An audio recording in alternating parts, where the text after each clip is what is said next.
Hello, everyone. My name is Miran Yanikamshin. I'm a partner at Analysis Group in the Boston office. And today's webinar, I'm very excited about, will be continuing the conversation about False Claims Act cases, and specifically looking at how data mining can be shaping the future of the False Claims Act, and talk about key takeaways.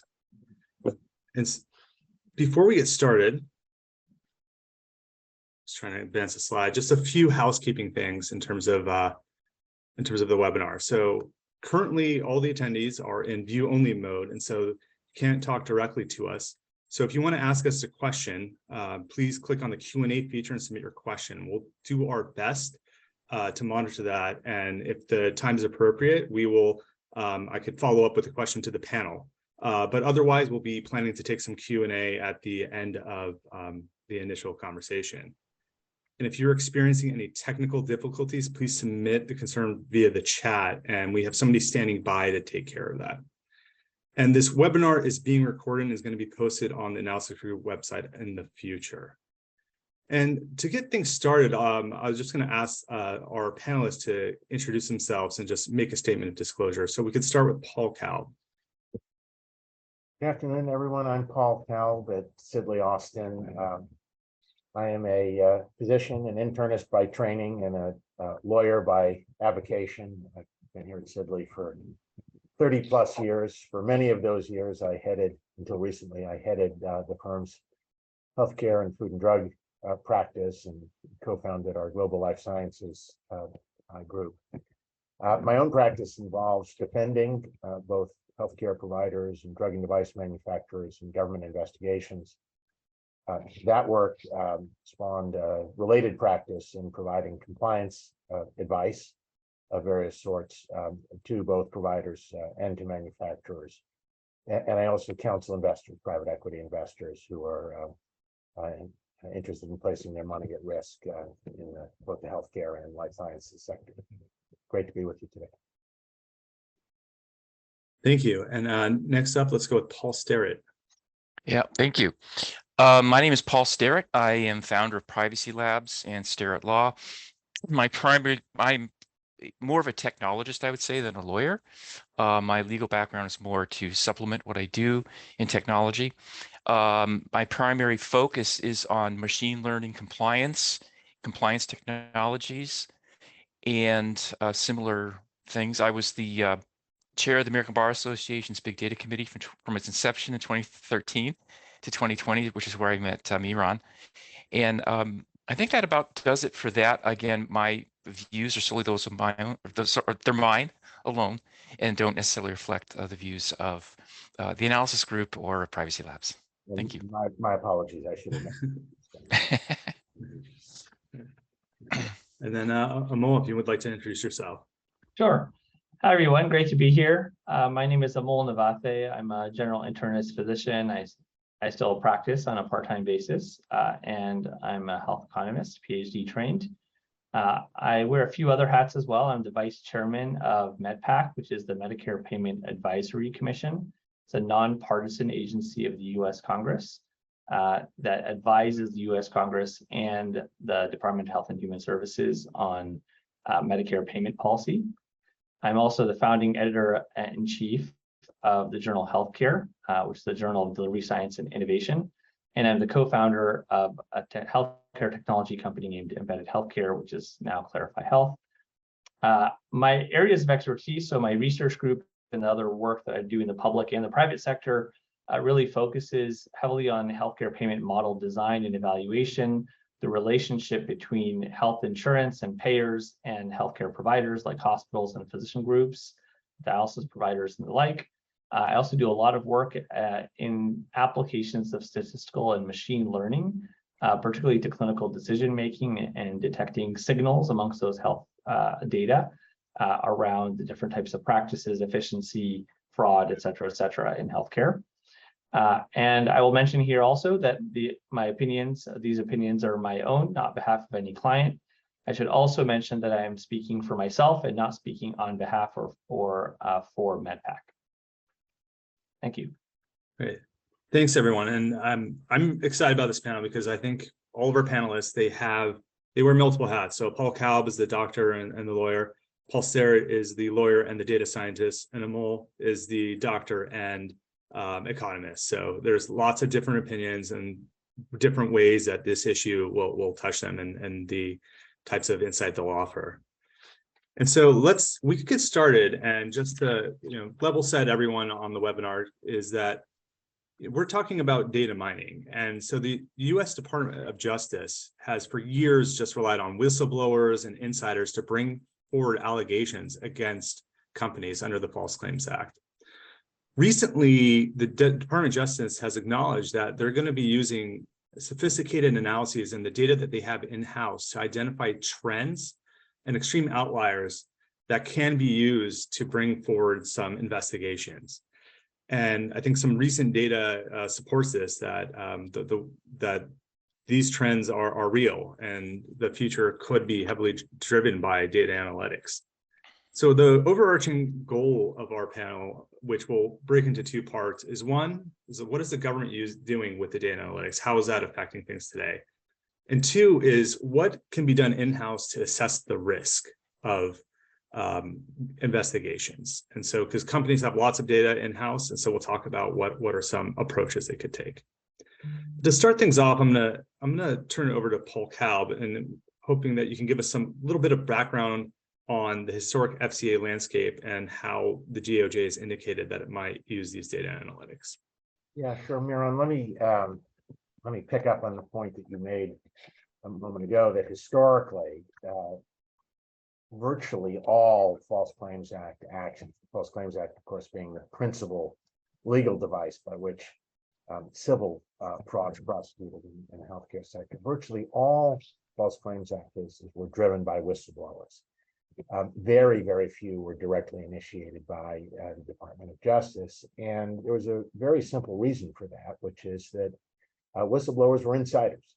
They had direct insight into both the conduct of their corporations and the claims submissions, or to the extent that there's a case about causing the submission of other claims, they might at least have some insight into claims submitted by others.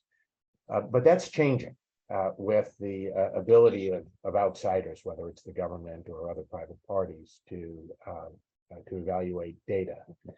How do we know this is changing? Well, through a couple of ways. First and foremost, the Department of Justice is telling us that it's changing. Let me just offer a handful of quotations to illustrate my point. The Deputy Assistant Attorney General of the Criminal Division back in 2019 said that our healthcare fraud prosecutors are able to leverage data analytics to identify fraud indicators within Medicare claims data. Analytics has allowed for greater efficiency in identifying investigation targets, which expedites case development, saves resources, makes the overall program of enforcement more targeted and effective. In 2021, the head of the Civil Division made a similar statement, saying that you can expect the Civil Division to continue to expand its own efforts to identify potential fraudsters, including its reliance on various types of data analysis. For example, the Civil Division has increasingly been undertaking sophisticated analyses of Medicare data to uncover potential fraud schemes that have not been identified by whistleblower suits. The Deputy Attorney General, a couple of months later, made a similar point, saying that data analytics plays a larger and larger role in corporate criminal investigations, whether that be in healthcare fraud or in other areas. And the Attorney General himself made a very similar comment in March of this year, saying that an important force in government prosecutions is data analytics. Quote, "We are using big data, our own and the data of other departments and agencies, to identify payment anomalies that are indicative of fraud." So we're hearing this from the Criminal Division, from the Civil Division, and from the senior brass at the Department of Justice, up to and including the Attorney General. We're also seeing this from the Department of Justice. Again, just a few examples. In February of 2020, the Department of Justice belatedly intervened in a False Claims Act case in which it had initially declined, in filing a motion for good cause, which is the standard for intervention after declination. The department told the court that in the period between its declination and its delayed intervention, it had analyzed new high-level Medicare claims data and matched the documents detailing various forms of remuneration with claims data to identify False Claims Act violations. A couple months later, the department reached its first resolution in a case involving the open payments reporting. That is, it had identified physicians who had received remuneration and connected that back to payments by manufacturers. In October of last year, in a significant announcement, the East of Pennsylvania announced the resolution of 4 cases involving PSTIM electroacupuncture devices, and said that it had identified the defendants through the use of claims data. And similarly, in an ultrasound case in February of this year, the department said in its press release that this investigation arose out of a proactive review of claims data showing that the defendant was a statistical outlier for ultrasound claims. So we're hearing it, we're seeing it.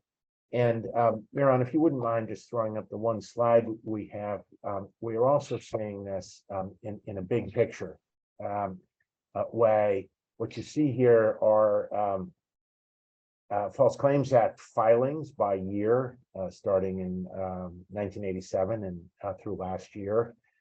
And what I want to direct you to is the red component of the overall line, which reflects the non-Qui-Tam driven lawsuits. So the vast majority of False Claims Act cases continue to be driven by Qui-Tam whistleblowers, but what you see in 2020 is a very significant increase, about 100 cases that were initiated by the DOJ.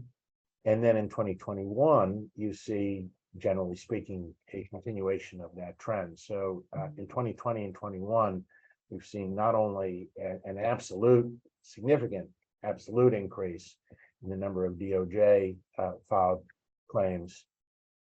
We also see an increase as a percentage of the overall. And the department has stated that jump is a reflection of its increasing use of data analytics. So just to sum up, Miran, in answer to your question, the department is telling us that it's using data analytics. We're seeing that in cases, and we're seeing it in the overall data involving DOJ initiated False Claims Act claims. Great, thank you. That's very helpful background for the conversation. And I think my next question is for Paul Starrett.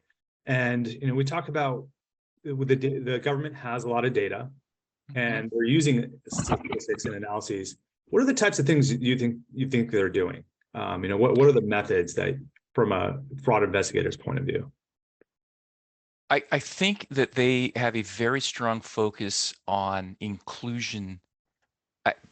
It's sort of a layered answer, I think. What I've been able to glean is I just, out of transparency, I don't have a strong knowledge of what they do, nor have I been involved directly with the DOJ. But I do see and hear things. I do know that they are, if you go to, for example, justice.gov/digital strategy, you can see there is a huge effort to make sure that their systems, where they get data, who they're sharing it with, how people can access it, how they internally manage their digital environment and their source code. They even have a policy for source code. But my feeling is that as any good data scientist would do, they would start with the problem and then work out from there. And I think the bane of most models, as far as their ability to be effective, is with the data. To analyze the data to make sure you've got enough, to make sure that you if you're using sampling or inferential statistics, that is proper and invalid. I think there's with a lot of looking into things like recidivism and sentencing and things like that. The data, it has to be very fair and unbiased. In as far as fraud detection, I think that is quite it's very common. The best way to do it is either with prior data where you have certain types of patterns that are indicative of fraud, so that you are able to tell what is fraud and what is not fraud. That is typically a supervised machine learning task where you have known cases that are fraudulent and those that are not. And I suppose I'm stating the obvious, but that I don't think you can get down under the hood on how they do that without paying a lot of attention to the specific area.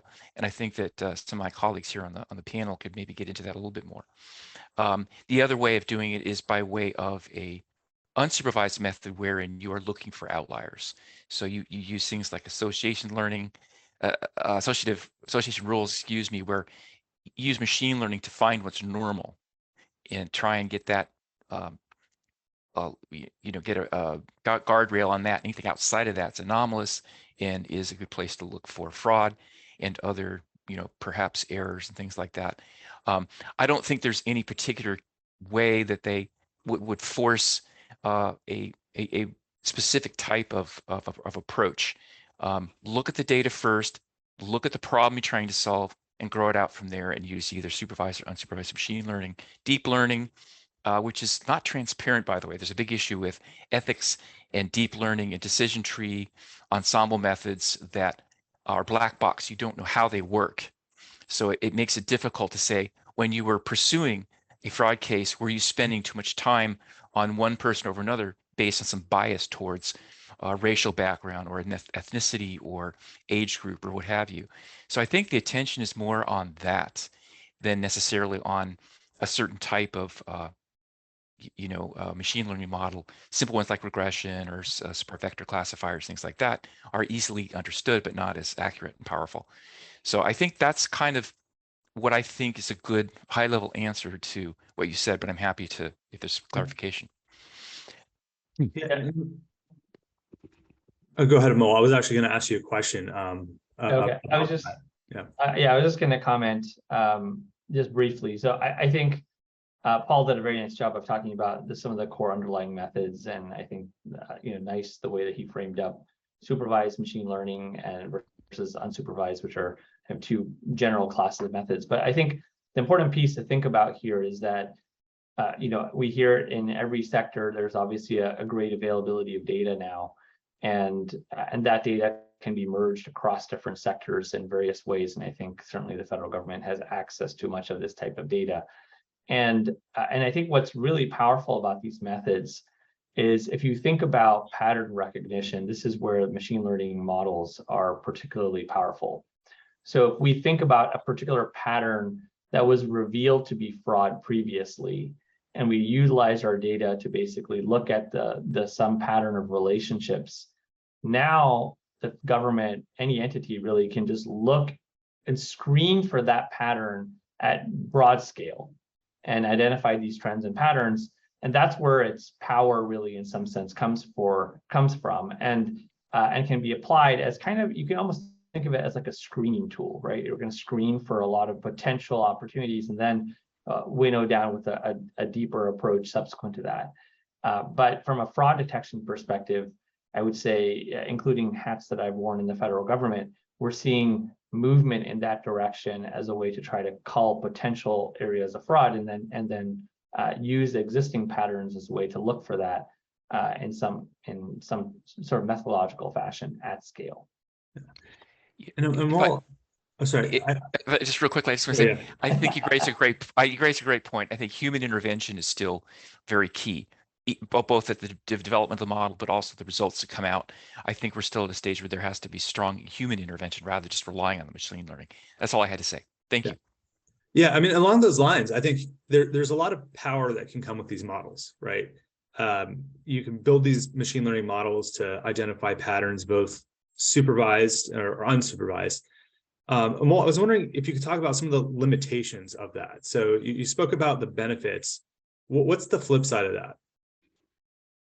Yeah, thanks, Miran. Very important to keep these in mind as well, because in some sense, these are kind of like search algorithms where they're returning a bunch of different, potentials, but they're not proving the point, not proving the case. And I think we sometimes tend to get confused in a very conceptual way between what these models often do, which is either pattern recognition or prediction, and causality, which is to say that the pattern is actually causally linked to the outcome that we think we're looking for, in this case, perhaps fraud, right? And so that is the main limitation. So most of the time, unless these models are being used in tandem with some other statistical design, we're not actually getting to a causal interpretation.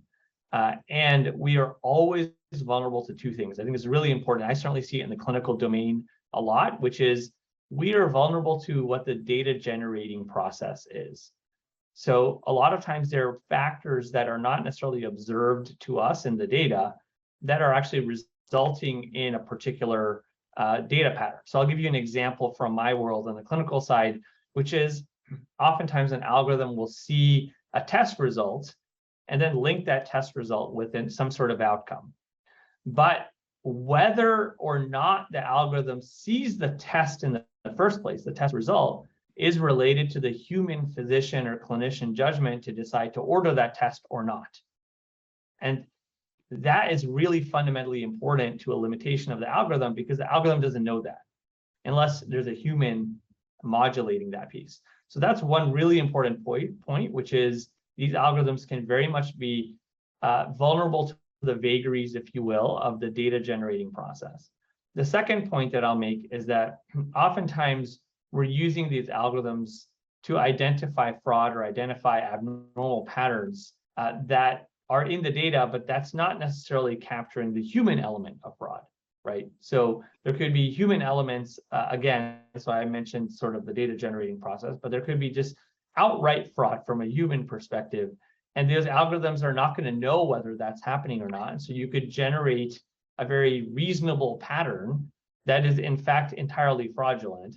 And that wouldn't be something that the algorithm would necessarily pick up. So there are definitely limitations here. I think we want to be mindful of that as we think about applications of these models, and also, on whatever sort of perspective or view that we want to take on them.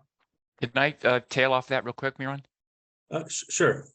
I'll make it very quick. A lot of my background was in fraud investigation. I'm a certified fraud examiner, but it's so key to be able to interview people, to look at other areas of information that you can gather, especially people, to help you flesh out what's really going on. Sometimes it's error, sometimes the ability to solve the problem means you have to talk to humans. I just wanted to include that. I know that Amol would agree with that. I'm just fleshing it out. Yeah, the other dimension, just to frame this from a legal perspective, is that the False Claims Act has a requirement that conduct be taken knowingly. Knowing conduct is defined rather broadly to include not only actual knowledge of the misconduct, but reckless disregard or deliberate ignorance. But there is a so-called mens rea component. And under the anti-kickback statute, of course, the intent requirement is even higher. The actor has to know that what he or she is doing is something that the law forbids. And so, again, data can help raise questions. It can be hypothesis generating. It can support inferences, but it can't prove fraud standing alone. Yeah, and I think it's really fundamentally important, just to pick up on that point, because I think while we're spending a lot of time on it here to discuss this point, I think that there is a lot of misinterpretation and, to some extent, quite frankly, misuse of these algorithms, because sometimes they give you what seems like a very convenient answer in whatever setting. And so I think in many times we want to be able to dig into these arguments and actually think through this piece, articulate it to understand whether we're truly identifying fraud or not. And oftentimes we're not identifying fraud. It requires much more strength of evidence to be able to prove that, even from the data perspective, much less taking it to where Paul was talking about the human elements of knowingness. And so I think there's a lot we can think about, even using the data to reveal how these patterns are not necessarily causal around fraud, even before we connect it to the human piece that Paul was addressing. Yeah, and I'm sorry, I just have to say this. I wrote a book on interview and interrogation. It's in its 20th year of publication. And in that book, I talk about how you can have a dialogue with the persons that you suspect or who are witnesses in order to bring out the intent. I think the other, Paul, you said it's correct. The scienter, the specific intent is very difficult, but it's the interview, not the data necessarily, that's going to get you there. No, this is fantastic. And I think maybe we can pivot a little bit into some real world cases of where we've seen data become the whistleblower. And so there's been two recent cases with Integra Medical Analytics that they brought FCA cases in California and Texas. I was wondering if Paul Sterick could talk a little bit about the methods that they used to look for outliers with that in their data. Yes. Again, I want to be transparent. I don't have direct involvement with those cases, but they do point up some things that I have had exposure to.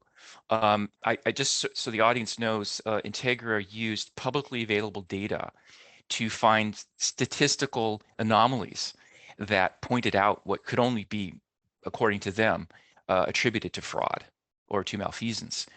And the FCA does give people the right, or the government and or a person, if they're the one who discovered the wrong and were then able to marshal that out to the legal system and or to the DOJ, they're entitled to a percentage of that. And so what happened, just for some background, is that Integra says, well, we're the ones who found this. But the defense was that, well, no, it's from public data. So you didn't really have any inside whistleblower type information that generated this, that would entitled this. Paul Culp earlier pointed out that the DOJ is coming around to that, but that has kind of fallen flat.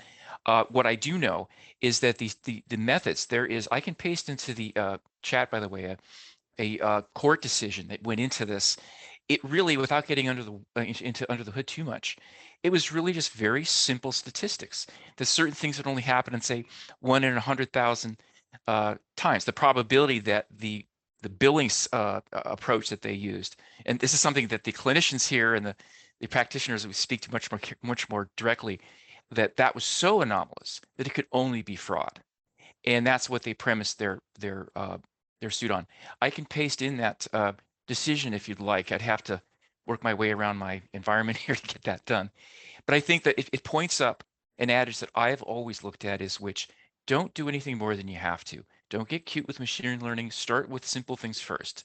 Simple means people understand it, judges, people who are involved, and I think that's what they did. I didn't see anything that was involving, like random forests or neural nets or anything. It was very straightforward statistical anomaly that was used by them. Again, I can paste that into the chat if you'd like, if our viewers would like to read that. It goes into more detail. I'm happy to pick up a bit from what Paul described and respond to a question. So Integra has filed a set of suits. I think they're up to at least their fourth now. The first three of which I'm aware involved were suits against hospitals involving alleged DRG outliers. One of those went up to the Fifth Circuit. It was a case against it's Integra, USXREL Integra Med Analytics against Baylor Scott and White. And then there was another case that went up to the Ninth Circuit, Integra Med Analytics against Providence Health Services. In both of those cases, ultimately the courts of appeal throughout the cases on pleading grounds, basically taking the position that, and I can quote the Fifth Circuit here, that statistical data cannot meet the required pleadings requirements if, among other possible issues, it is also consistent with a legal and obvious alternative explanation. In other words, if there is some other explanation for the outlier status. Perhaps the hospital is just better, or perhaps it just has a different population, or it's just doing something different but legal. Then statistics alone are not adequate to plead a fraud case. And the Ninth Circuit effectively adopted the same reasoning. I will point out, however, that Integra has become increasingly sophisticated in its approach. It's supplementing its data analytics with facts on the ground, as Paul Sterrett discussed.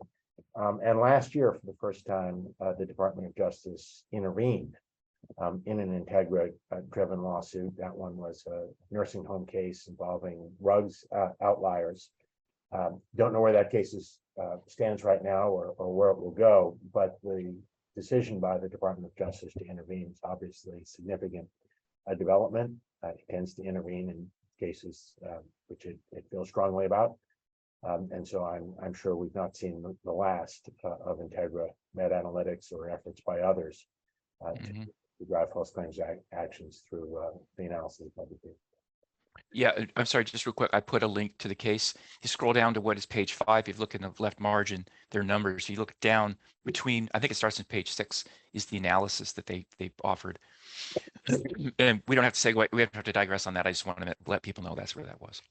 Yeah, and I think what we're, as Paul Kalb was saying, that it's not the last you see of this. And we talk about machine learning. There's human learning that goes on about what worked in prior cases and what didn't work, and just getting better over time at doing these things. Yeah, and I think we got a question in the chat, which actually is a good segue to our next topic. And so the question is, a lot of discussion around AI, machine learning, and fraud detection. Is the DOJ expecting pharma companies, particularly large pharma companies, to already be using machine learning models for compliance? And so I think maybe Paul Kalb, with your experience with advising companies, what is your take on that? Yeah, it's the right question, and it's a question which I would say is the answer to which is developing rapidly.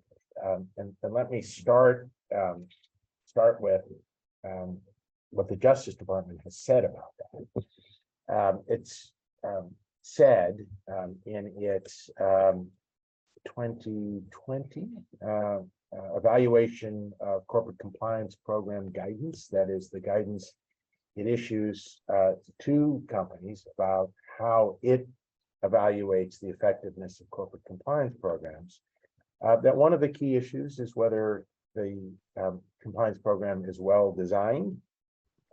One of the key issues under that heading is whether the compliance program has an adequate risk assessment mechanism.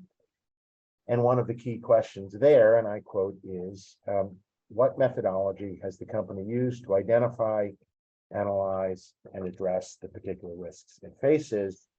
What information or metrics has the company collected and used to help detect the type of misconduct in question? So the DOJ's formal guidance about the effectiveness of compliance programs is beginning to touch on this question of the analysis of metrics. In at least one case, and I'm sure there are others, the department has pointed to data in the possession of the defendant as important evidence of the company's mindset. It's at least its reckless disregard. In the government's case against Walmart. Paul, you just went on mute. Sorry about that.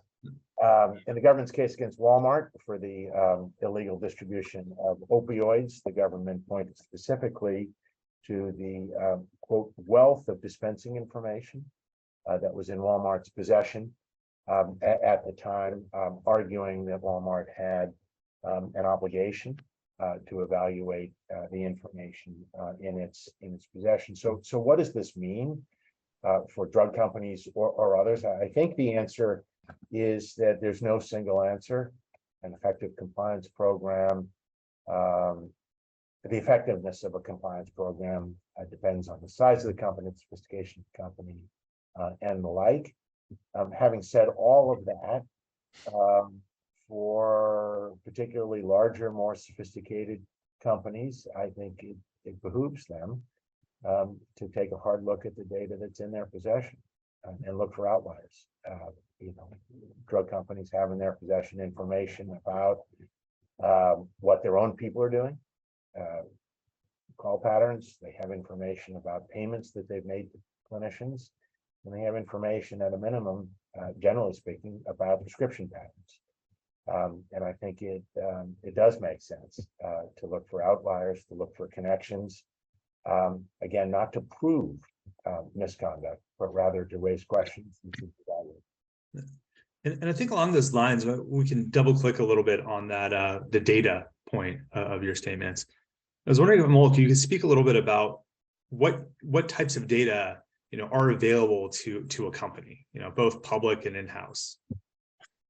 Yeah, I mean, I think the amazing thing that's happened, for better or worse, over the past 10 or 12 years is that there's been this expanse of data that's now readily available. Paul Cal was touching on some of them in terms of they're really very well aggregated sources of data that are basically tracking the prescription patterns, treatment patterns, diagnostic patterns, supply chain, even in terms of how different devices, diagnostics are actually moving through our system. We have a tremendous amount of data now, even on the kind of biometric aspects of how specimens are handled in a very detailed fashion. And so there's just a whole expansive variety of data. The other thing that I would say that's really happened in the last 5 to 7 years is there's become a whole industry or developed an industry of data aggregators that are purchasing data from a variety of different sources. You can think pharmaceutical benefit manufacturers, you can think health insurers, a variety of different of these sort of data sources where they're not in the specific industry, if you will, of becoming data assets, but then there are these data aggregators that are collecting that data and building them into to national large representative data sets that then these types of algorithms can basically be deployed upon to be intrinsically hypothesis generating as sort of the concept, although they may not necessarily be applied that way. Great. And then when you have these data assets and you're analyzing them, and there could be some disruptions, like the one that we all went through was COVID. And I was wondering, Amol, Paul Starrett, or Paul Cal, if you have any thoughts on, when you have a compliance program and you go through a disruption like that, it could be COVID, it could be a shortage, it could be a, maybe there's a black box warning on someone else's product that causes market fears. Like, how do you think about those types of problems when you start looking for outliers? So I can start here. We've done a fair amount of research looking at the types of disruptions, for example, that COVID causes. And I think, it comes back to some of the basic principles we talked about, because what does happen, obviously, in any kind of disruption is that the patterns change. And so it is, I'm going to put in quotes here, it's sort of easy to think that you're finding something that is potentially new, potentially fraudulent, potentially a different pattern, but it's really a result of the disruption that's been created. And we've seen, for example, just to give some examples, we've seen a massive shift of how care has been delivered inside the home in a remote fashion rather than in within a brick and mortar setting. There's also, because of that, been changes in how prescribing patterns have evolved, how prescription adoption has been has happened, and actually in terms of seeming adherence, because of the way that pharmaceuticals manufacturers as well as pharmacies have adapted the way that they actually get medicines to people. And so if you looked at that data, it would look very different in the post-COVID world. And in fact, there's been an evolution in various parts of the pandemic itself. And so I think you're absolutely right, Miran, that we have to be thoughtful about how care delivery is changed in the context of any sort of disruption, because the data patterns are going to look really different. That being said, it's also important to recognize that these disruptions create an opportunity for different kinds of fraud. So I will say, I can speak fairly closely to some cases where previously there's been fraudulent activity around telehealth. So this is, for example, ordering expensive devices or expensive pharmaceuticals like specialty pharmaceuticals based on a televisit where a patient actually didn't have an established relationship with a physician. The televisits can be deployed at scale in a very cost-effective manner, but then used to, in fact, order something else, order a device, an orthotic, like a shoe implant or something similar to that, that is actually the fraudulent piece of this, that happened at scale, defrauded the Medicare program, the federal government, of billions of dollars. And so now when we're in this new world, Medicare and the federal government are actually fairly careful about deploying telehealth programs and covering them in reimbursement because of this fear of what's happened previously. So it's certainly possible, in the way that care delivery patterns have changed, that there's multiple vulnerabilities, if you will, in the link here that could generate opportunities for fraud as well. Great, thank you for that. I'd like to go back to Paul Starrett. And so we talked about we talked about data. We've talked about whether it's going to be the expectation that the companies start using AI and machine learning. But can you speak a little bit about what types of things can a company do that could either be done ad hoc or even automated, kind of as part of a monitoring program? Yes, that's a really complex question, and I know we've been given these questions ahead of time, but I still have trouble trying to decide which thing to lead with. Yeah. I think I always try to start with the basics first. So I think the most important thing is to look at, you automate manual tasks first. That's really you do simple things. I attend a lot of them here in Silicon Valley. I attend a lot of these meetup groups, and there's a thing called AI Ops, Artificial Intelligence Operations, which is IT, basically ML Ops. The whole mantra is start simple, tighten up what you can. Kind of like with your heart, your body automates simple things. The other thing I think is to really clearly understand explainability and responsible AI, as they call it, is it's not just a policy or regulatory issue. It's, do you know what's going on? Because machine learning can go off the rail in the wrong direction without you knowing about it. So I'm kind of coming out with higher level issues, but those are often overlooked. I think that, again, the data is extremely important. If you don't have domain experts that know how to review it, to understand it, to refine it, then you're probably better off not going into machine learning. So I always start with that. I think beyond that, one thing I will mention, I do teach a class in law in a master's in data science program at University of the Pacific here, and we always teach them to make sure they follow what's called the CRISP-DM or something similar, CRISP-DM. It's the cross. Don't ask me to tell you what that means.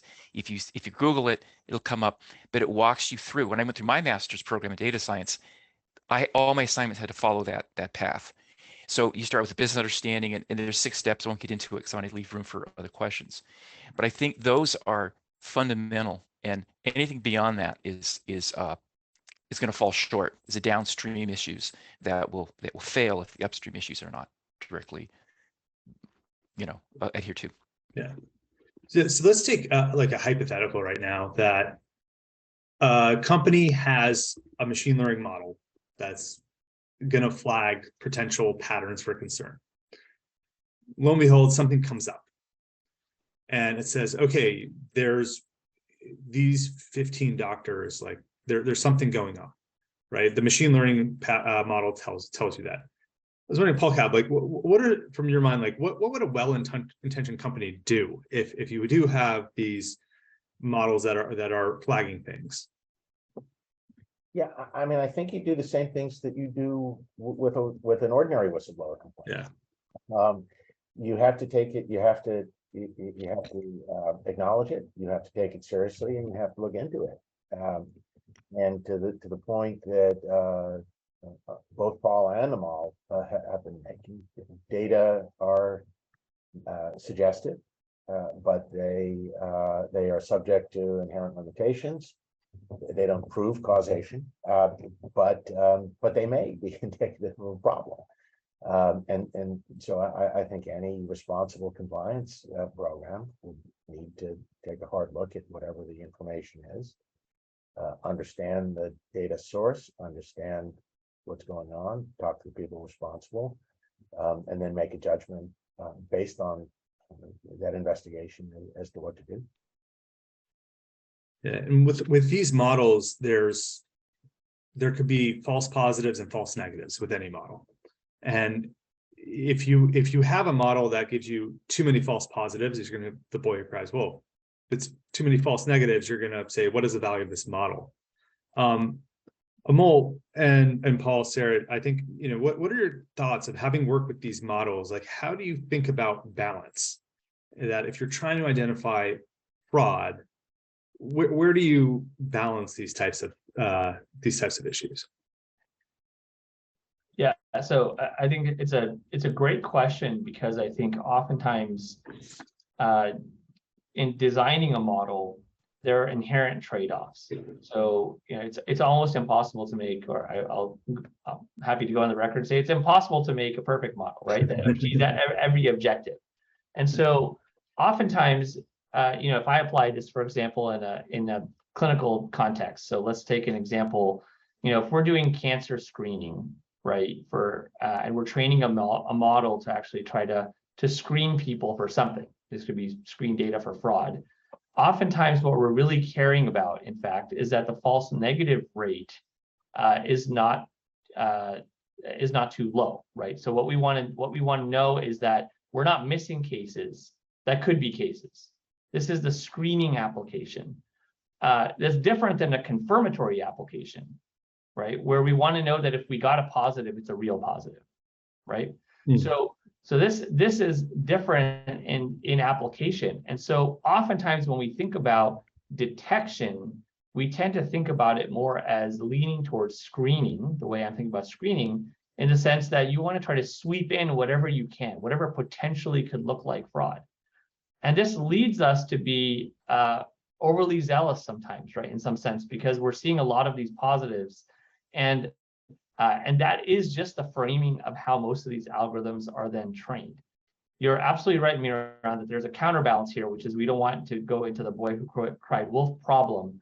But I think we have to recognize the objective of the algorithm ends up driving a lot of that, of which way we tilt on that trade-off. And that's fundamentally an important human aspect of how these models tend to be trained. Yeah, and I'm just going to tail on that. I do see we have to watch the time here, but I think there's a fight between false positives and false negatives. The more you try to improve your performance or your accuracy with false positives, automatically seeing an inverted effect on the false negatives.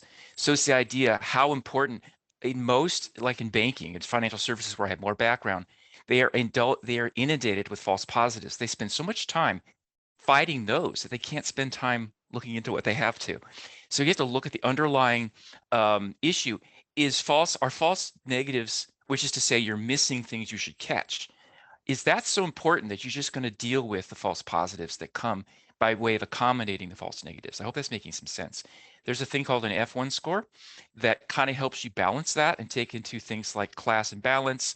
Again, I'm speaking, a little bit technically here, but I think that is always the way that you balance the false negatives and false positives is really dependent on if there's too many false positives. That's a problem in itself. If you really need to find the false negatives, that's a separate one. You kind of have to look at the problem and do your best to land the plane on the right runway. Now, I'll just throw in a comment from the compliance program perspective, not from the perspective of designing a program, but from the perspective of using the output. I think you have to interrogate the witness just like you'd interrogate. Yes. You have information that comes to you, and you need to assess the credibility and validity of what you're being told. Absolutely. And fraud detection, it's a bit of a cat and mouse game where the tools to detect the fraud, they get better over time, but the people doing fraud also get better too. And so there's this issue that you build these models, you're going to develop a model for what happened yesterday. That's with machine learning, you're looking at data that you've seen. If something is really novel, it might take time to figure that out. And so then you have these other issues that it's like, how long is going to take you to detect new types of fraud? And so we started getting in some questions, and we have about 10 minutes left, and I'm going to turn it over to the questions. And so we got a question about, do you have benchmarks from your collective experience on the rates of in-house versus outsourced data analytics for monitoring compliance? Does the DOJ value in-house investments into data analytics differently in its evaluation of a compliance program? So maybe Paul Kalb, I think this is from the compliance perspective, you could. Yeah, I saw that question pop up. I'll do my best to answer. And I'll just acknowledge that I'm not aware of any such benchmarks. I think, as I quoted earlier, that the department is certainly encouraging companies to evaluate metrics, but I've not seen any directive from the department about precisely how to do that, nor am I aware of any industry standard metrics about the data sources or the use of particular sources of data. Could I throw in one thing? There's a thing called the duty of care in risk analysis. DOCR.gov, I'm sure you're familiar with that. Goes into the reasonableness. It's a lawyer thing. But I think one of the things I wanted to throw in here before I yield back to my very humbled by my colleagues here, is that how can you not, and I see this in financial services, how can you not address your problems if you don't automate or use machine learning to help you? Data is very diverse.